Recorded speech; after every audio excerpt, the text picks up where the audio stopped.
that today is called Layer 2 Day and not Lightning. Trying to get my phone working here because there's a couple of stuff that I really don't want to miss. So finally, I hope that we are at the point now, and it really feels like, especially what we're seeing with regards to the usage at Boltz, that the community is opening up to discuss about layer 2 and what we even consider layer 2. So it's really great to have this as a forum here to hopefully broaden our minds, open up our minds a little bit of what we consider layer 2. And yeah, so this is my most non-technical talk so far. Let's see how it goes. So why Bitcoin needs layers? The obvious reason, there's not enough space on the main chain to support and accommodate for the world's financial transactions. That's the obvious. But as you can see, layers, it's plural, because I'm of the opinion that Lightning is great, and we are a Lightning first company even, or Lightning first project even. But Lightning is not the perfect technical base to build simply all use cases on. Yeah, so mainly this revolves around the online requirement that you're inherently dealing with hot wallet. So it just makes it difficult to build certain use cases on. So Lightning simply is no silver bullet. And there is already so much more. Think utility, DeFi, who's into that, right? So there are already Bitcoin layer 2 projects that offer Bitcoin collateralized loans, and thus also Bitcoin collateralized stablecoins. Think reliability, low fees and speeds. One would think this is exactly the properties that Lightning actually has, right? But try to send 5 Bitcoin to a counterparty, which you are doing when you are a company running a serious business. You are looking at 0.1% routing fees upwards, no matter if you're sending to a big node, sometimes even worse, try sending it to Bitfinex. 0.1% is a very common fee, speaking out of experience, that you pay to a node, a routing to a node like Finex, and even worse to a smaller one. And if you set a routing fee limit, which you really should, you're probably looking at days to get these 5 coins across the network, right? So it is just not built for every use case. So if you want to have reliable and fast payments of larger amounts, you need something else. And privacy. So this especially applies at the interplay of layer 2s. So whenever you're moving your 𝐕𝐵𝑥 or your coins in between layer 2s, you are delinking one 𝐕𝐵𝑥 from another, which is just good for privacy. So whenever layer 2s interact with each other, you have a privacy gain. And then some layer 2s have some advanced privacy features like confidential transactions on Liquid. Layer 2s in the wild. I try to categorize them according to the, in my opinion, probably most important characteristic, which is publicly verifiable one-to-one backing by main chain Bitcoin. And with this characteristic, we really only have these 3, in my opinion. Maybe there's something more that I'm not aware of, but usually that's what people think about.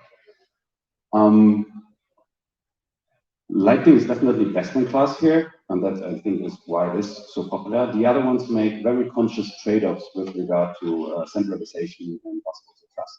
Liquid, we all know, is run by a federation that not only secures the one-to-one pack, it also produces the blocks. It's these 15 functionaries, how they're called, that are running the Liquid chain.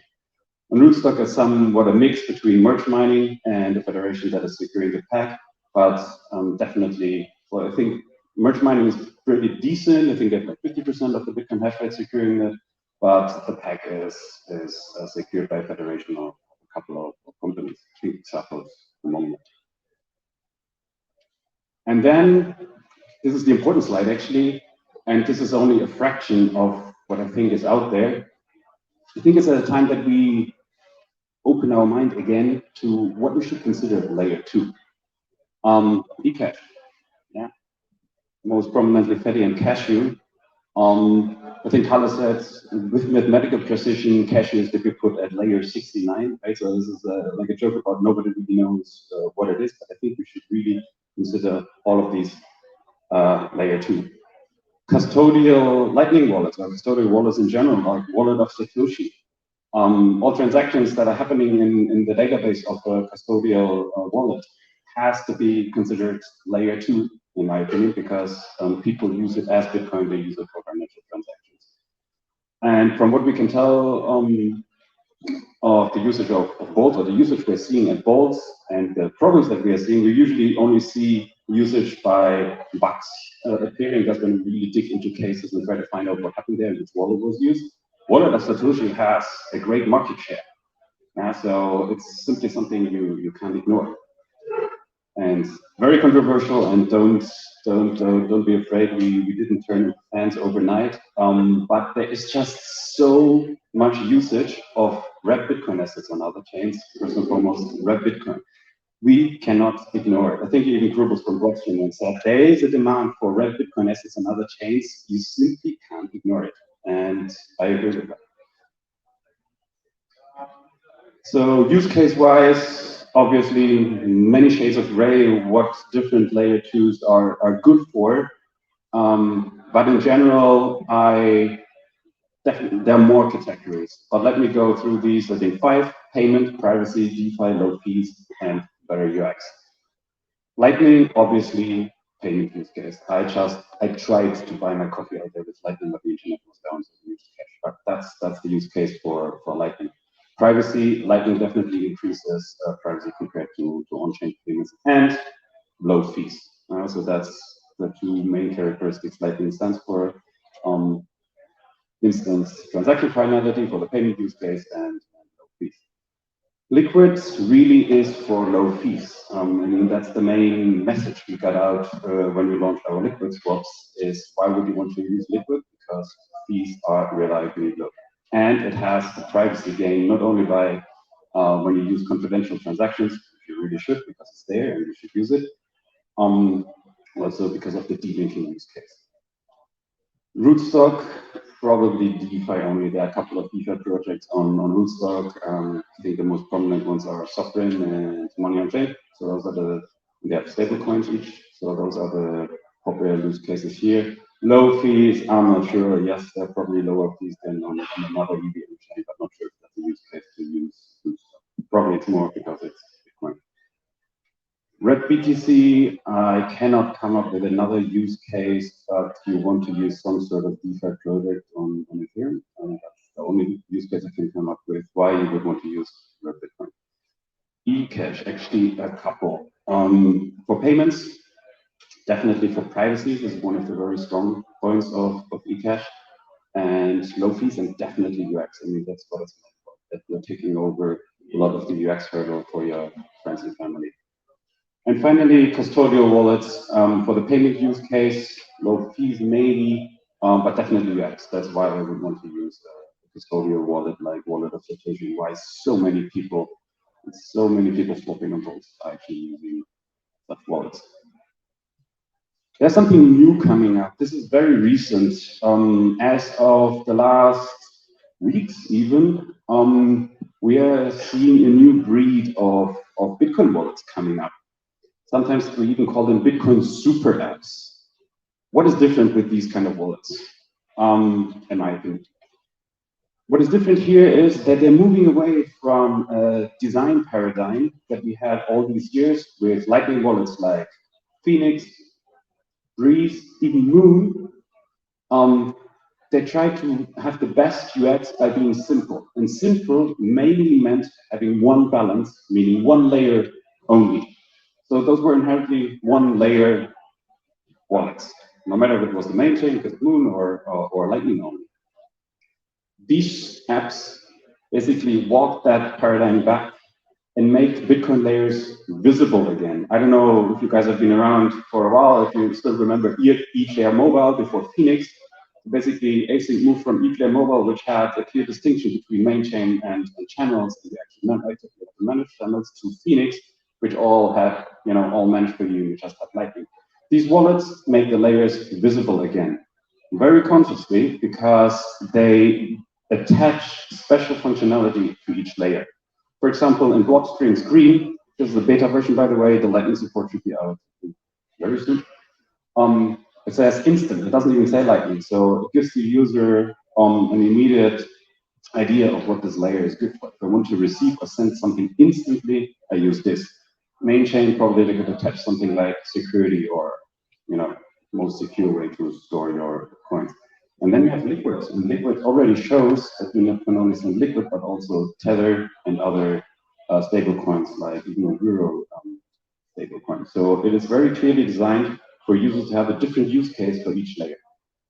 Same with Agua under development as far as I know from Samsung. So this should be out at some point as well. And we'll also integrate Lightning, so we'll have the same layers. We'll mention it about Lightning and Liquid.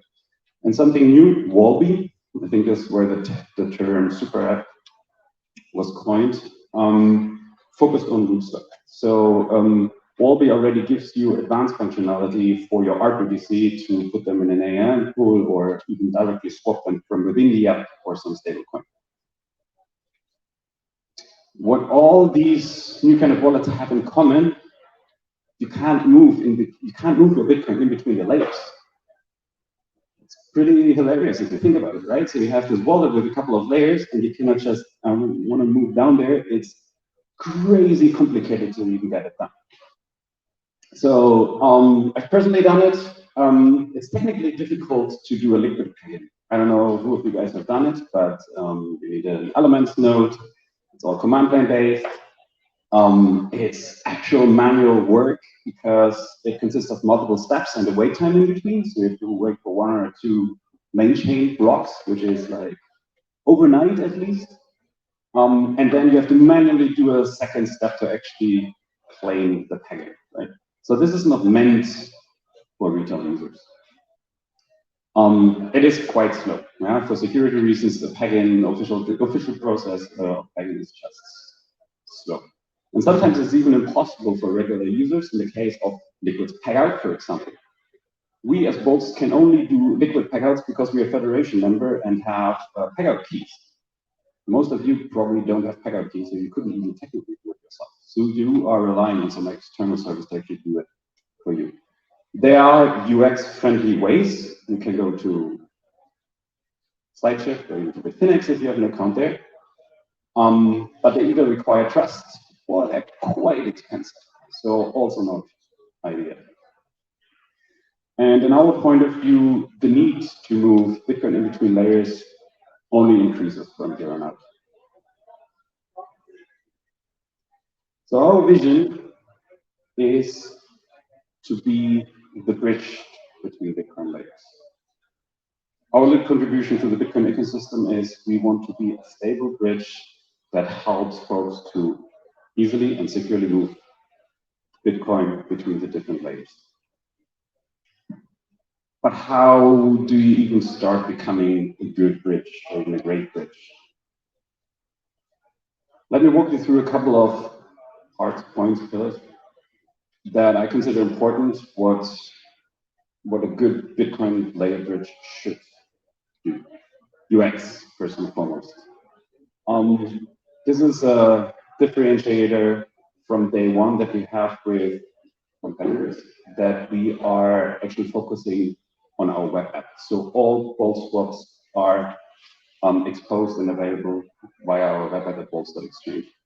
And if you think about it, this is actually not an easy feature, right? So we're talking about non-custodial atomic swaps. So whenever you go to Boltz.exchange to do a swap, there's actually quite some crypto magic happening in your browser. But the web app is just important because it's great UX for new users, discoverability. It is a great way to discover what you can actually do there. But there's so many there's more pain when you're using a web app instead of, like, let's say, a native app or a daemon that runs alongside your node, because stuff can go wrong. There's a refund process. You need to take care that people don't lose their refund information, so they can actually reclaim the coins in case something went wrong. And yeah, the next pain point, which is somewhat related, is compatibility. So our design paradigm is to be compatible with all existing wallets and Lightning implementations out there. Sounds trivial, and that's how it should be, right? But there's so many edge cases with specific implementations of wallets where stuff just fails. So, for example, we went through a long episode, and again, there's no bashing. It's a great wallet. I use it myself as my main wallet with 𝐕𝐶𝐞𝐥, where payments to 𝐕𝐶𝐞𝐥 wallets were failing if the wallet was not online in that very moment. So we got like a temporary channel failure back from the 𝐕𝐶𝐞𝐥 node, from the async node, and our Lightning node would just not retry the payment when the user opened it. And then you're dealing with customers or users, support, that you have to get that payment through. It took us quite a while to actually fix that up properly. It was much deeper than we expected. COTV times had to be adjusted. I'm just saying, what I want to say here is, it is not easy to support each and every wallet. Now the episode we had with Wallet of Satoshi, that's why we know it's used quite a lot. Minor thing, their LN URL generated invoices had a very short expiry, like 5 minutes. That was not enough for most people to complete the swap. We contacted Wallet of Satoshi, like, hey guys, why is it 5 minutes? 5 minutes is a pretty short expiry for an invoice. Could we increase that? And they did it within 24 hours, and the thing was solved. So from the message is, we did bug reports for most major wallets and Lightning apps out there. So if you didn't receive a bug report from us, you either have a very good wallet or you don't have adoptions. So those are the two conclusions here. And last thing for UX, for us is very important, and that's what we tried when we launched Liquid, to have a clear use case, a clear narrative for people to know what they can actually do with a particular swap pair. What can I do with a Lightning to Liquid swap? Main chain swap is pretty clear, but when you're adding more layers, you want to explain pretty well what you can do. And surprisingly, the initial use case, I think it was well understood to rebalance your Lightning channels cheaply when the fees on the main chain are high. But then more use cases came up, and more people actually use Liquid for privacy reasons. There is demand, and there's decent demand. So we're constantly reviewing that there is a use case and demand for the layer we're adding. If there's none, we risk it.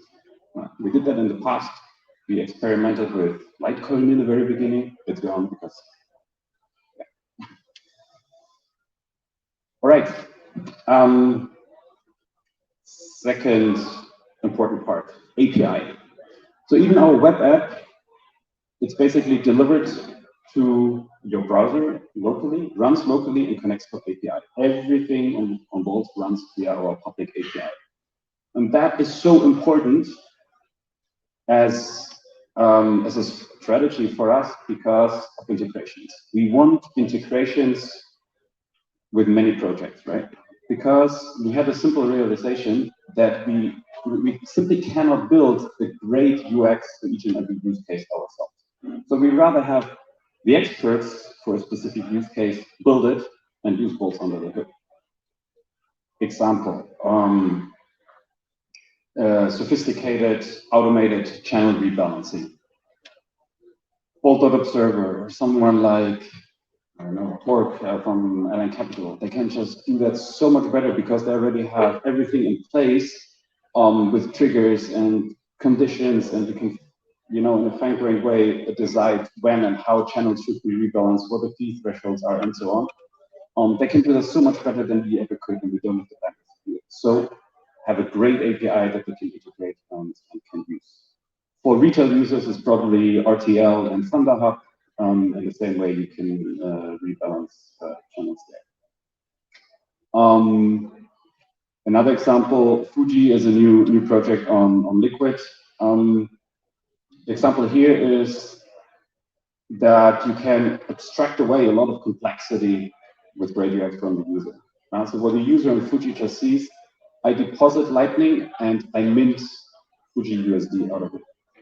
They don't know both swaps are happening in the background. They don't need to know. So this is the UX that you want another skill to build it so much better than us. So that's why API, great API docs. We're doing a revamp of our docs. are very important for us. And probably the most important point, I guess, non-custodial. It's non-custodial nothing from here on out. If you're building a custodial solution, you have to be aware, and I'm personally the most pessimistic person you probably find with regards to regulation. If you're building a custodial product, you'll be in trouble at some point, period. So that's why non-custodial is the only way for us. And that also means that we are doing a lot of advanced client-side enforcement, meaning our web app is actually checking a lot of stuff, not only invoice hash, amounts, that is not technically part of the atomic swap, but that needs to be checked in order to be fully non-custodial, and that we can tell everyone, look, there's no way Boltz can cheat. And if we find out there might be some edge case where we could cheat, fix it up. And we also give instructions, that's something we have to add to the box actually, that our integrations can do the same too, and do the same rigorous checks on what we deliver to them. Privacy first. Most people probably know that you use Boltz, that the web app, also the Lightning node are available and reachable via Tor. There's no authentication and or accounts, it's a public API. And obviously no analytics anywhere, which by the way makes it really hard to build a great product because we just don't know where things go wrong, and we are basically relying on people hopping on our Discord server, having a half-hour session with me explaining exactly what they clicked, send me a screenshot or screen it, and so I can follow what actually was going on and draw the conclusion what we can fix.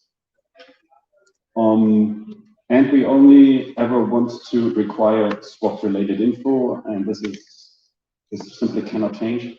Like a Lightning invoice that we have to pay, or a Bitcoin address where Bitcoins need to be delivered, there cannot be any other information. Stability, often a little bit neglected. If you want to be a Bitcoin bridge, like a reliable bridge, for a lot of other integrations actually rely on you in their operations. This was not the case in the very early days. By now, it is our paradigm to move slow and try really, really hard not to break things. That involves everything new runs on testnet for weeks. That involves even beta releases and beta phases for major features like we had with Liquid, for example. So Liquid swaps were running within the Liquid community on a separate domain for quite a while until we moved it onto our main domain. Stability also includes uptime improvements, everything that contributes to the service actually being available and functional. Today, right now, I think 𝐴𝐶 has an outage on their node again. Yeah? So they are really great in uptime, by the way, but stuff just happens. So whenever you discover that you had a downtime and you don't really know why and what exactly had it, you have to fix it up. Our major downtime so far was caused by our Lightning node, our single only Lightning node. That's why, as of 2 days ago, I'm very proud to say we finally have CLN as a second additional Lightning node. And that gives us a lot of room to, for example, when there is a downtime of our primary Lightning node, to load balance swaps over to the secondary node. And we tested it just yesterday, it was beautiful. So the main Lightning node goes down for 2 hours doing its thing, database compaction. I don't know who of you runs a bigger node, but this takes hours actually. Which before it was literally hours of downtime, and we had it in regular intervals because we had to do the compaction in regular intervals. So this was a major focus of us, and it avoids probably 99% of our downtime so far. Often neglected as well is, if you want to be stable, you want to reduce your dependencies. You want to reduce your dependencies not only from, again, I'm very pessimistic on regulation in major jurisdictions like the EU or the US. You want to reduce your dependencies of some weird action from a cloud provider. We thought about that really hard. We were really uncomfortable running on a major cloud provider because we just don't know how they will react because of some political actions.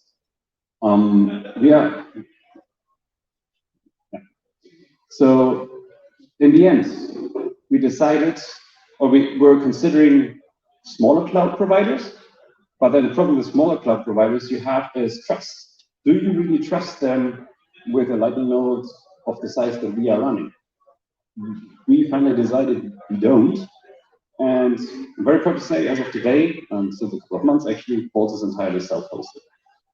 So that means that we are free to move, that we can't be shut down by any cloud provider, and the proxy that is in front can be freely moved as well. Second thing, and nobody really talks about this neither, is funding. We're in a very, I guess, luxurious situation where we have the possibility that so far we could avoid VC money. Why is that a problem with regards to stability? Not only does it take a lot of time to prepare slides for VCs and convince them to give you more money, it actually takes time away. We are a 3-people team. So if one of those people is really busy preparing material for VCs, that's a lot of bandwidth that is being taken away just to, raise money. So our goal is to not be dependent on VC money at least as long as we can. So right now we are running bootstrap. And a couple of minor things with regards to stability and also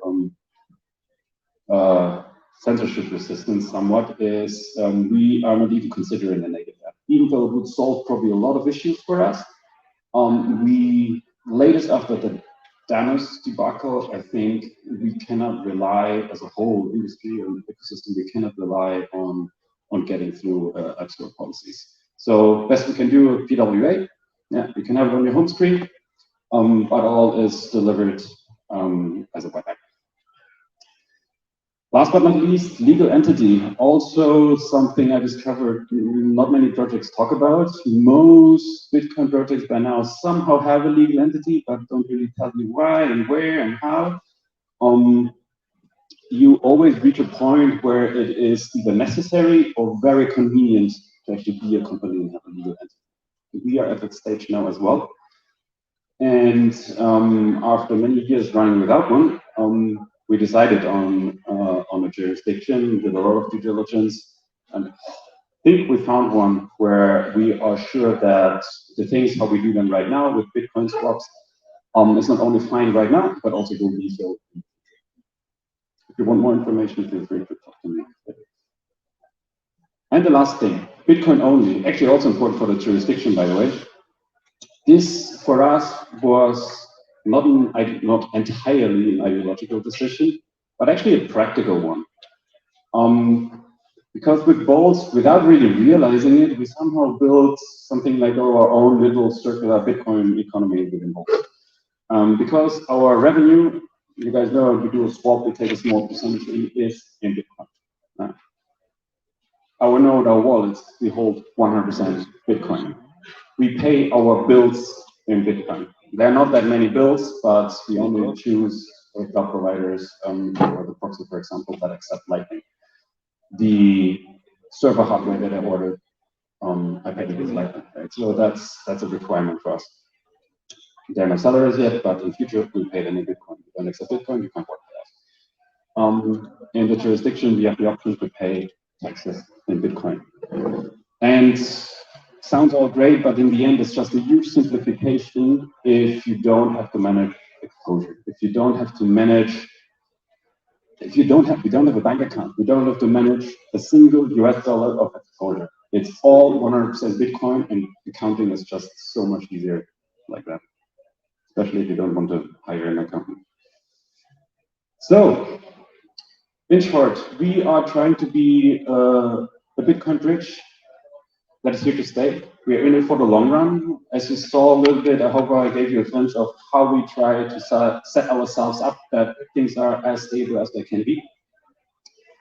It actually started in 2019 already. It's running since 2019. Started as a little side project. We are finally doing this full time since early 2020 this year. So not that long. And it's just great to see that after only 6 months, a little bit more, that swap volume grew and that the demand is there and that what we are building is actually being used by people. It is great if you're launching a new feature where you might not be 100% sure if this is something you should do or if the demand is there. It's just great to see there is use case specific demand for other layer 2s. It is there. We see that. We have stable liquid volume. It doesn't go away. It's not a hype. It's not a one time I try it out and see how it goes things. There is stable something between 20 and 30% of our total volume, which is not little. So in short, we are moving now from this enthusiastic techie project into being a for-profit project or even company. It still feels weird to say that we're a company. And yeah, we try to stay bootstrapped as long as possible and reduce our dependencies. And yeah, that's how we try to be a good Bitcoin bridge. If you are too lazy to type Boltz exchange into your browser, here's a short URL that gets you to our website and the web app as well, and your GitHub blog docs all linked over there. That's it from my side. Thank you.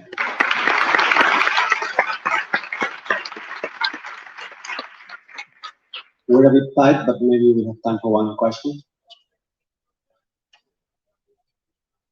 Okay.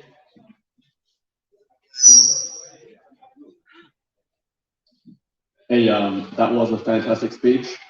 So you mentioned that you are currently based in a spot that is good to for Bitcoin startups.